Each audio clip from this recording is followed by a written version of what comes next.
Émancipation de la femme et instabilité au sein du couple. On en parle aujourd'hui avec notre invité du matin et c'est un grand plaisir de l'avoir, Monsieur Rémi Kouadio. Il est conseiller conjugal. Bonjour, Monsieur Kouadio.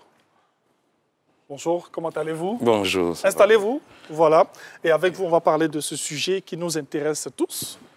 Sujet très important, nous sommes dans le mois de la femme, donc tout ce qui touche la femme, tout ce qui intéresse la femme et surtout les droits de la femme, on en parle jusqu'à fin mars. Alors, émancipation de la femme et instabilité au sein du couple.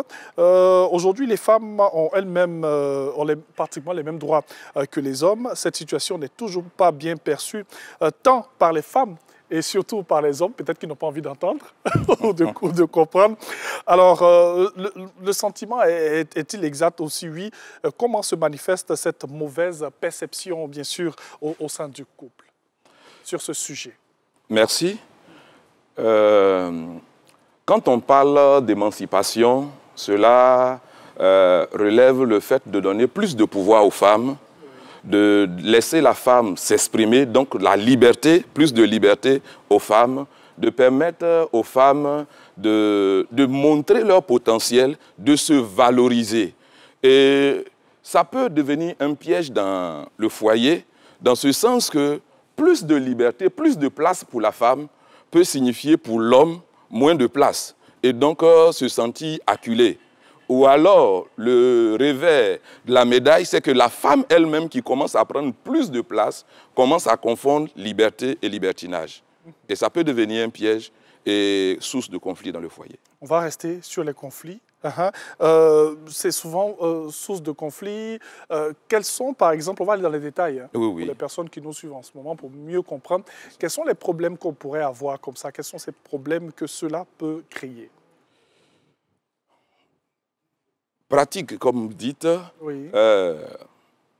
la femme, par exemple, qui est dans une position de leadership, peut commencer, par exemple, à jouir de son argent sans demander l'autorisation de son mari, sans l'aviser. Oui. Il y a les hommes qui n'aiment pas ça. L'homme se lève un matin, la femme vient, chérie, j'ai acheté un terrain.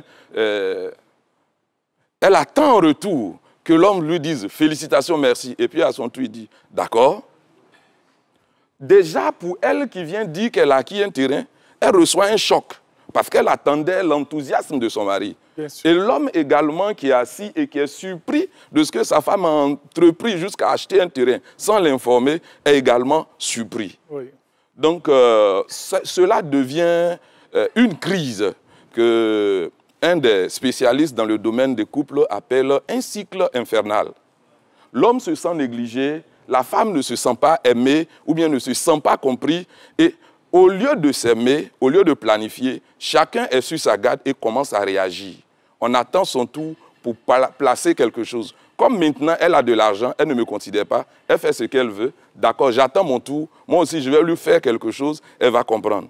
Et finalement, au lieu que l'amour qui les a mis ensemble, qui devait les conduire à bâtir quelque chose, guide leurs pas, ils commencent plutôt chacun à tendre un tour pour pouvoir faire rendre bousser son cou. Et voilà là où parfois ça peut devenir source de conflit. Bien sûr. Alors, on va rester sur ce cas de figure-là. C'est légion aussi dans nos foyers, dans nos maisons. Comment est-ce qu'on peut régler ce genre de problème?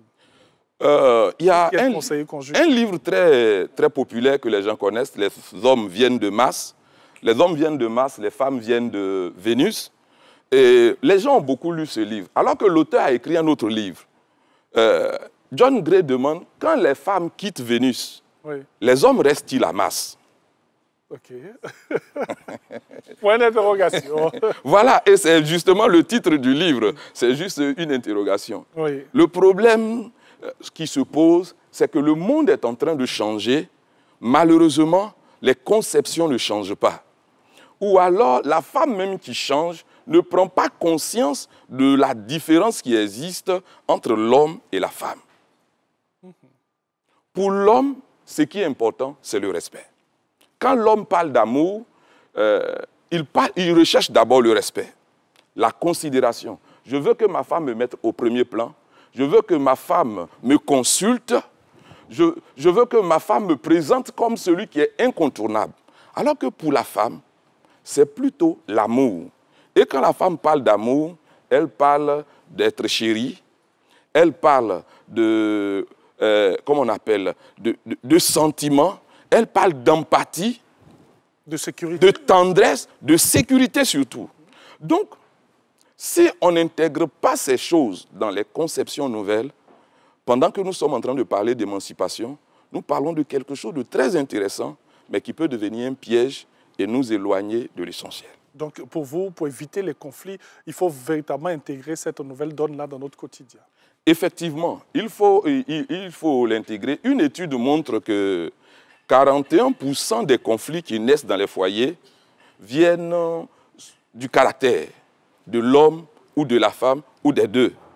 Et 26% des conflits dans les foyers viennent de l'influence de tiers, de l'influence extérieure qui ne dépendent pas d'eux, mais qu'ils acceptent. Et puis 15% de l'éducation des enfants et 18% des autres choses. Ça veut dire qu'aujourd'hui, pendant que nous sommes en train de parler de l'émancipation de la femme, aujourd'hui, pendant que la femme est en train de prendre plus de place, pendant que l'homme constate que la femme est en train de faire ce qui lui était réservé avant, pendant que l'homme constate aussi que la femme peut être aujourd'hui une aide au niveau financier, comme l'homme l'était, oui. Il faut maintenant que l'on travaille sur le caractère.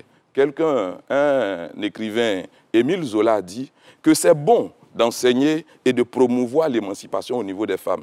Mais c'est aussi très intéressant d'apprendre à la femme de jouir de sa liberté. Elle est libre. Maintenant, qu'est-ce qu'elle fait de cette liberté? La femme libre doit comprendre que c'est vrai, aujourd'hui, je suis directrice de société, j'ai une position de leadership, mais mon mari aime le respect. Et l'homme aussi qui voit sa femme évoluer doit comprendre qu'aujourd'hui, avec le niveau que sa femme a, avec l'étude et les compétences de sa femme, lui aussi doit comprendre que certaines choses doivent changer. La communication donc doit s'installer. Je prends cette image simple. Allons-y. On a demandé, c'est juste une caricature, on a demandé à une girafe de faire le portrait d'une dame. Et la dame avait porté un gros chapeau. La girafe, à cause de sa taille, ne voit que le dessus du chapeau. Donc, fait un très beau portrait, selon lui, mais seulement du dessus du chapeau. Okay. Et quand il finit son portrait et qu'il lui remet le portrait, la femme est surprise de ce que c'est. Elle demande un portrait et on lui dessine quelque chose de dessus son chapeau. Oui. Ça, c'est quoi ça? La girafe aussi est étonnée de ce qu'après avoir fait un si bon travail, il ne reçoit pas la reconnaissance qu'il faut. Ok. Je prends cette image simple pour nous montrer que parfois le problème, c'est la communication. Le problème peut venir de la communication quand nous parlons de caractère, parce qu'il faut intégrer dans la communication la personnalité, il faut intégrer l'éducation, il faut intégrer aussi la socialisation même. Quand je parle de socialisation, je parle de quoi? Nous avons notre culture et elle peut être différente de la culture de la femme que nous avons prise. Bien sûr. Mais le monde dans lequel nous vivons aujourd'hui nous enseigne une autre culture. Et nous sommes à la croisée des chemins où vous pouvez être gouro, baoulé, ivoirien, camerounais. Prenez un autre exemple, je peux être gouro, c'est pas possible ça. C'est pas possible, ça c'est un péché ça. Ok. Et vivre carrément comme un Français. Oui. Alors que celui qui vit avec vous, quand il a entendu le nom gouro, s'est dit le gouro il est comme ça. Quand il a entendu baoulé, le baoulé il est comme ça. Ça peut devenir un problème. Oui. Non, ce sont ces petites choses autour desquelles nous devons communiquer pour être à l'aise. Le mariage doit être comme le plus important de notre projet. Quand la femme parle d'émancipation, c'est de lui laisser l'opportunité de présenter son potentiel. Quand l'homme se lève et veut montrer qu'il est un homme, il veut également qu'on reconnaisse que c'est lui qui est le chef. Et il se bat pour, elle se bat pour pourquoi ne pas se battre alors pour le mariage? Aujourd'hui, c'est là que le problème se pose. On se bat pour tout, sauf pour le mariage. Bien sûr. Alors, c'est tellement bien intéressant ce que vous êtes en train de dire. Je suis captivé comme ça, mais je dois poursuivre mon questionnaire. Alors, la question de l'émancipation de la femme n'a pas véritablement encore été bien intégrée dans notre société, où la plupart des hommes sont encore très machos. Comment on va continuer encore dans ce que vous êtes en train de dire. On est très macho, on n'arrive pas vraiment à enlever ce petit côté d'affirmation de sa personnalité, parlant de l'homme bien sûr.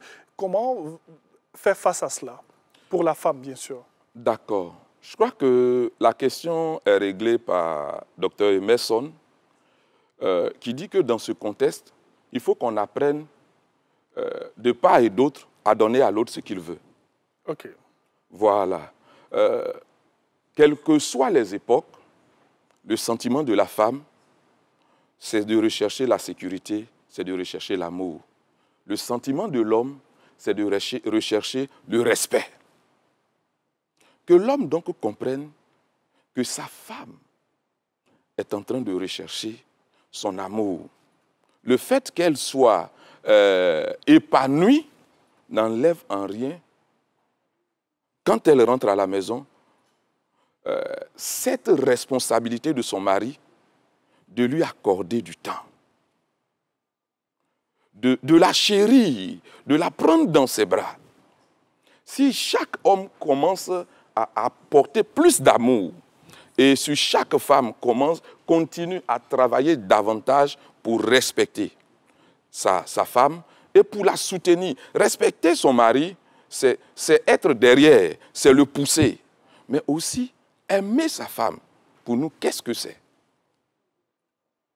Si nous comprenons cela, nous parlons d'aimer la femme pour le meilleur et pour le pire. Le problème se pose au niveau de la maturité. La loi ne permet pas aux mineurs de se marier. Il faut avoir un certain âge. Parce que ce soit la loi, que ce soit même au niveau religieux, au niveau religieux, dit l'homme quitte son père et sa mère et s'attache à sa femme. Ce n'est pas le jeune homme, ce n'est pas le jeune garçon. Et la loi également va dans le même sens en définissant un certain nombre d'âge pour pouvoir se marier. Les hommes doivent être donc assez matures, oui. Surtout que nous revendiquons la place de chef, pour comprendre que oui, ma femme est en train d'aller à un certain niveau et son véritable soutien, c'est moi.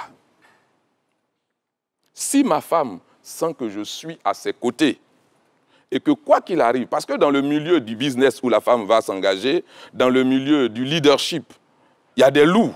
La femme va recevoir des coups. Et quand elle vient à la maison, elle aura besoin d'une épaule sur laquelle pleurer. Si l'homme comprend ça, et qu'il commence à travailler dans ce sens, l'émancipation peut devenir une bénédiction pour la famille. Et ça amène à ma prochaine question. Hein. Comment vivre heureux en couple en intégrant bien sûr les notions des droits de la femme? C'est plus ou moins ce que vous êtes en train de nous dire là. Premièrement, oui. Enseigner à une personne seulement ses droits sans lui enseigner ses devoirs, c'est le piège, malheureusement, de l'émancipation. Oui. Aujourd'hui, on a des enfants qui reviennent de l'école et qui disent « Papa, la maîtresse dit, voilà le droit des enfants. » Et la femme revient d'une conférence, elle dit « droit des femmes ». Finalement, l'homme se demande si les enfants ont des droits, la femme a des droits, et moi, je n'ai que des devoirs alors. Oui. Donc, il faut clarifier ces choses. La femme a des droits et elle a des devoirs. Et l'homme a un rôle à jouer pour que tout puisse être stable et concourir au bien-être de la société. Tout simplement. Tout simplement.